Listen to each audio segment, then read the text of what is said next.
نبی کریم صلی اللہ علیہ وآلہ وسلم نے فرمایا کہ جب شب قدر ہوتی ہے تو جبریل امین فرشتوں کی جماعت میں زمین پر اللہ رب العالمین سے اجازت لے کر آتے ہیں اور ہر اس شخص کو سلام کہتے ہیں اور اس کے لیے دعا کرتے ہیں جو اللہ کا ذکر کر رہا ہو۔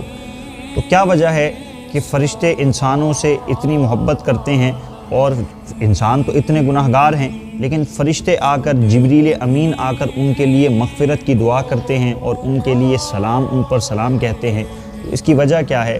تو اس کی وجہ یہ ہے کہ اللہ رب العالمین نے بہت ساری عبادات ایسی ہیں جو صرف اپنے بندوں کو عطا فرمائی ہیں، فرشتے وہ عبادات نہیں کر سکتے۔ مثلا رمضان المبارک کے روزے رکھنا، اور گناہ ہو جانے کے بعد اپنے گناہ پر توبہ کرنا اور اس گناہ پر رونا اور اللہ سے گڑ گڑا کر معافی مانگنا، سخت سردی میں ٹھنڈے پانی سے وضو کر کے اپنے گرم بستر کو چھوڑ کر اللہ رب العالمین کی بارگاہ میں کھڑے ہو جانا۔ تو یہ چند عبادات ایسی ہیں جو اللہ رب العالمین نے انسانوں کو تو عطا فرمائی ہیں، لیکن فرشتوں کو یہ عبادات عطا نہیں فرمائی۔